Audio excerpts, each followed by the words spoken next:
can't trade, though. So, I mean, Giants at 11. I believe they're... Yeah. I think Jalen Waddle is a good pick there, putting heat on Daniel Jones. You know what? I'm not sure about that. So I'm 10 for 11 here. I'm sure about the Eagles taking Devontae Smith. That's 11 for 12. I'm unsure about the Chargers. 11 for 13. If Micah Parsons is there, the Vikings are definitely taking him. 12 for 14. Fields, I'm sure he's going to go to the Patriots here. That's 13 for 15. Okay. So I'm sure about 13 of my 16. That's pretty good. Only ones I'm not sure about is Farley to the Cardinals, Vera Tucker to the Chargers, and what's his face? Waddle to the Giants. Alright, let's get some music on. That was a lot. I might go over the limit on this podcast, which I actually normally like. That took up like a whole 20 minutes of this. Sorry, that was my intro music there. Alright.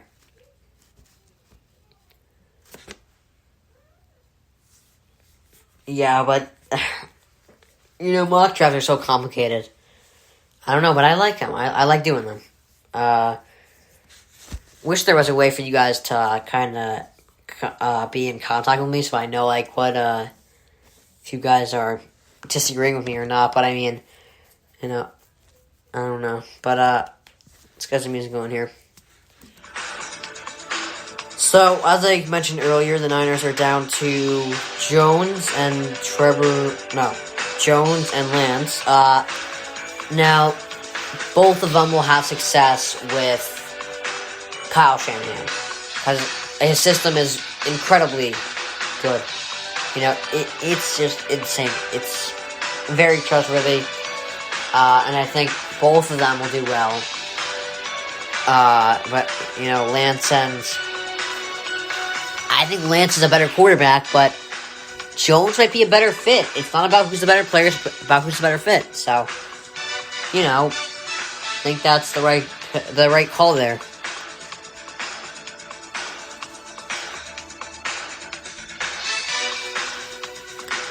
So the Cowboys are unlikely to trade up. Now, I didn't think they should. I mean, I think Kyle Pitts is great, but the last thing you need is any offense.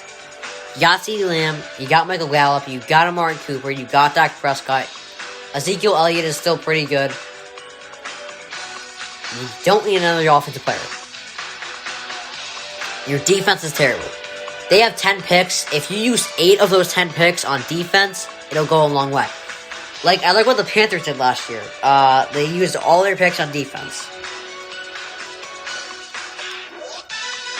And, they look like they're... I think that's the right way to rebuild, kind of. If they focus on defense this draft, they'll be in a good spot, actually. So, I mean...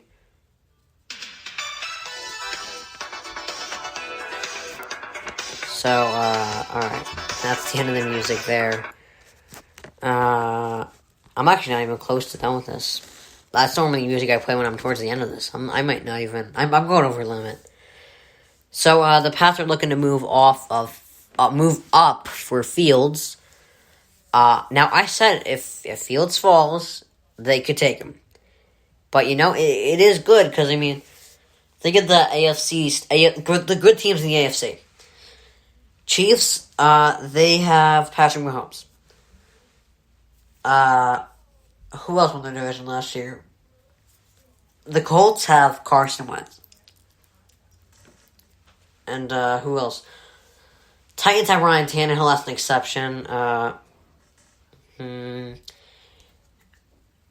Ravens and Browns have Mayfield and Lamar Jackson. And the Bills have Josh Allen. It's filled with young stars. So you gotta have a young star to compete with them. And I think Justin Fields would be a great start with that, kind of a guy to... I don't know, he seems like a good leader. I don't know what these criticisms are about. I don't know if they're true or not. I think we'll find out draft night. I really do. But, I think it would be a great pick for them. Gotta stop these young stars from, rising in the AFC. And especially when you're playing Josh Allen and Sean McDermott twice a year, gotta be prepared. Because Cam Newton's kind of an outlier there. You want to be in the mix, not out of it. Alright.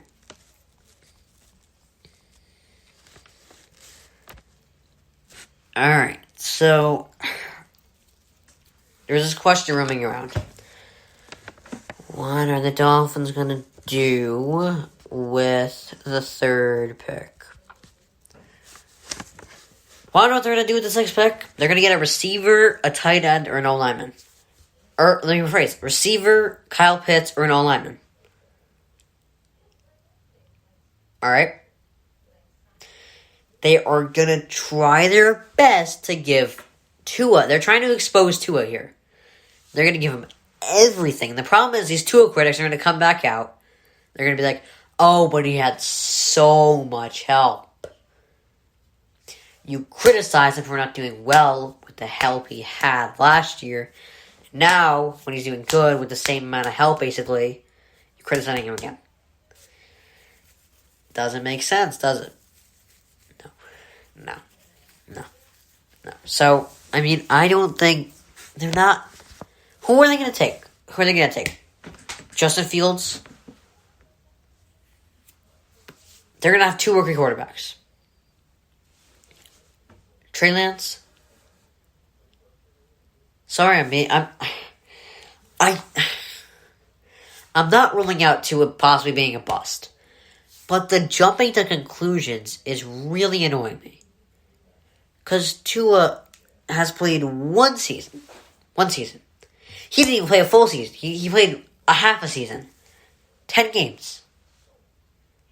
And his stats are very similar to Joe Burrow's, even though people don't want to admit that. And one of the most nitpick stats is, he had the second fewest passing yards last year. He played 9 games, buddy.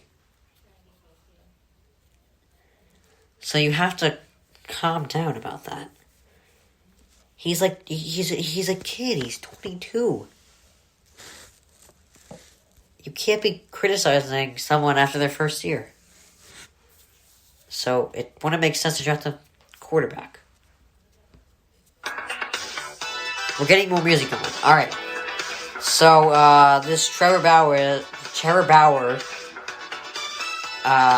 Fernando Tatis, problem is kind of, he said he likes the celebration, which I kind of like the celebration too. Pretty good. But it looks like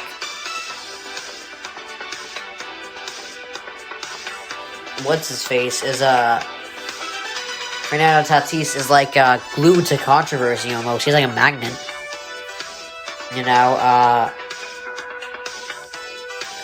Because last year people got mad at him for swinging on a 3-0 pitch. And today I was actually at a baseball game too.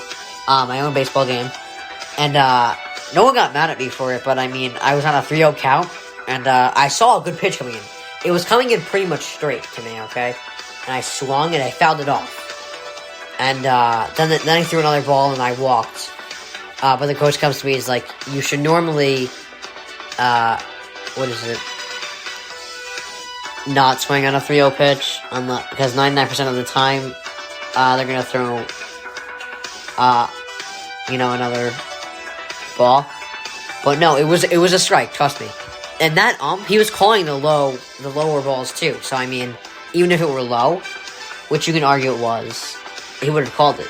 So swing for strikes. That's what I do. I'm actually doing pretty good in baseball. And I've only played 5 games, but we've won all of them. I got a 375 batting average in those 5 games. Problem is when I'm not hitting, I'm striking out. It's either I get a hit or a strikeout. Alright, let's move on. So, Peter King says the Niners could trade Jimmy G for a second. Now, that could work. Jimmy G for a second, that could work. Because I thought their intentions here were to get a capable backup in case, but maybe now they like someone so much, like Lancer Mac Jones, that they're like, you know what, he's injury prone, let's move off of him, get another pick in the process, you know, it works out for everyone, you know? So, I mean, I don't know.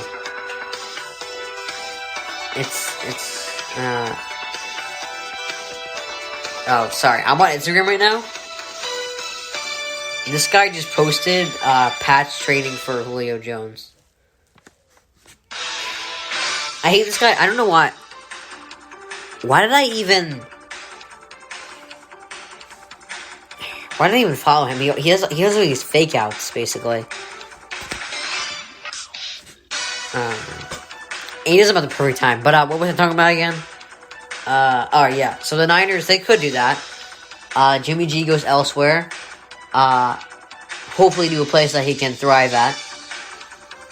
I feel like he'd be a capable backup, but not a capable starter. You know, Jimmy G, he keeps getting injured, but I mean, I would give him one more year. But if they don't want to, moving off him for a second would be pretty good too. So, alright. Rob Gronkowski broke a Guinness World Record by catching a ball dropped 600 feet.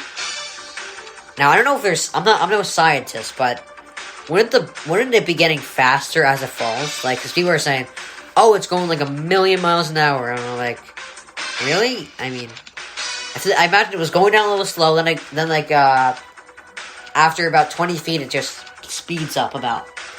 I don't know. Again, I'm no scientist. But that's still impressive. I mean, it didn't take his arms off, so I mean, can't be that fast. But impressive otherwise. Congrats, Gronk.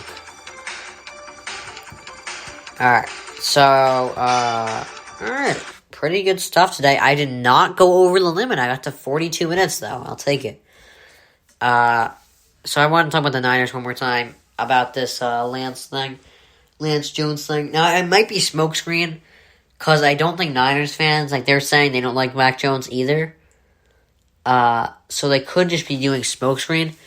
You don't have to. Like, if your fans are excited, because, like, Jets fans like Zach Wilson, or most of them do. They like Zach Wilson. So the Jets aren't leaking anything like, oh, wait, we might like this guy too. Because the Jets fans like Zach Wilson. So they're like, alright, we're just going to take him. But they don't like... Niners fans are like Mac Jones. So they're like, okay, we're just going to leak something. Kind of be like, yeah, we might target Trey Lance. Just to make it seem like, what is it? Like they did view other quarterbacks. Which could definitely make the fans a little less pissed at them. You know? So, I don't know. I think it's smart. I think it's smart for them. But, anyway, good stuff today. A lot of draft talk. Can't wait for that on Thursday. Alright. So, Google Podcasts, Spotify, Spreaker, or iHeartRadio. This is Daily Dose of Dylan. See you tomorrow. Have a great day.